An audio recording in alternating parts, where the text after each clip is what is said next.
All right, today we are jumping right into the mind of Raoul Pal. Now, if you don't know, he's the macro investor who famously called the 2008 financial crisis and Bitcoin's insane rise. What we're going to do is break down his latest thesis on what he believes is coming next for literally every single trader and investor out there. So Raoul kicks things off with a prediction that's, well, it's pretty much impossible to ignore. He says that for the first time in history, we humans are not going to be the super being on the planet. There's a new intelligence coming, AI, and he thinks the entire craft of trading is right in its crosshairs. And this forces every single one of us to ask a really tough question. I mean, think about it. When you're up against a machine that can process basically infinite data and runs on pure logic, what advantage could a human trader possibly have? And according to Pal, this isn't some problem for the distant future. This is a challenge we have to face, right now. Okay, so let's get into it. To really understand what Pal is getting at, we have to look at this fundamental mismatch, between how we, as people, approach the markets versus how an AI does it. And this right here just lays the whole conflict bare. We humans, we're driven by emotion, by ego, right? And we can only process so much information at once. We get attached to our trades. But an AI, it's a pure probability machine. It has zero ego. Zero fear, zero greed. It just calculates the odds.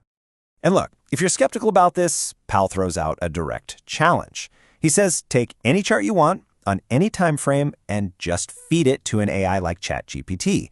Ask for its analysis. He promises the results will absolutely blow your mind because you'll realize in about 5 seconds that it knows technical analysis, it can spot the drivers, and honestly, it probably knows more than you do.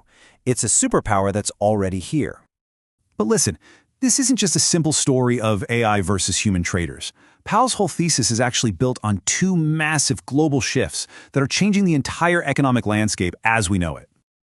So Pal identifies two huge forces driving all this change. First, the rise of AI and robotics, which he calls the exponential age. And second, the crypto revolution. He sees these as the most powerful, long-term or, secular trends we have ever seen. These aren't just normal market cycles, folks. They're fundamental transformations of our entire world. And all of this leads to his concept of the economic singularity. He describes it as a point in time, maybe around 2030, maybe a little later, where our old models of jobs, investing, and markets, they just stop working. It's like a black curtain we can't see past because a super intelligent AI will have completely rewritten all the rules. And this timeline really shows you just how fast we're barreling towards this point. The exponential age is accelerating right now, and it's leading us straight into this totally unpredictable future. Paul argues that the only real way to prepare is to build enough capital so you literally don't have to care what's on the other side of that curtain. So, when you're faced with this massive uncertainty, what do? Well, Paul offers a really clear strategy, not just to survive, but to actually thrive. He calls it the don't screw it up thesis. Yeah, he doesn't mince words. He sees crypto as this historic, once-in-a-lifetime opportunity. It's the life raft. It's the tool you use to build the capital you need to get through the changes that are coming. His message is blunt, and it's simple. This is your chance. Don't mess it up. And this is why he calls crypto the fastest horse. I mean, just look at the average annual returns here. The S&P 500 might get you 12%, the NASDAQ maybe 18%, but Bitcoin, it's averaged 145%. In a world where our currencies are constantly being devalued, Pal's point is crystal clear. You have to be on the fastest horse if you want to build real capital. So that's the big question, right? How do you actually put any of this into practice? Well, Parrott lays out a really clear playbook for how to navigate this completely new era. So if you can't outthink an AI, and you definitely can't outspeed it, what's your edge? According to Pal, the answer is surprisingly simple. It's your time horizon. You see, professional fund managers, they're often forced to think short-term, but you aren't. You have the ability to identify a powerful trend and just hold on. And here's the playbook, right here in 3 simple steps. First, identify that major long-term trend, in this case, crypto and tech. Second, find the fastest moving, highest quality asset within that trend. And third, and this is the hard part, be patient. Let the powerful current of that trend do all the heavy lifting for you. And here's what that looks like in terms of your portfolio.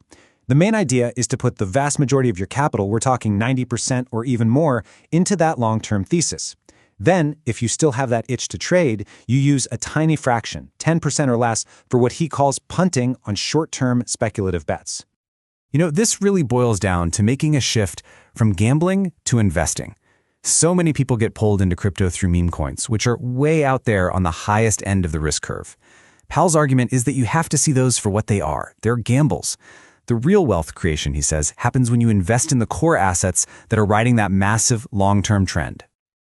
Ultimately, Pal frames this entire thesis as something that's deeply personal. It's a choice that you're making right now, today, on behalf of the person you're going to become down the road.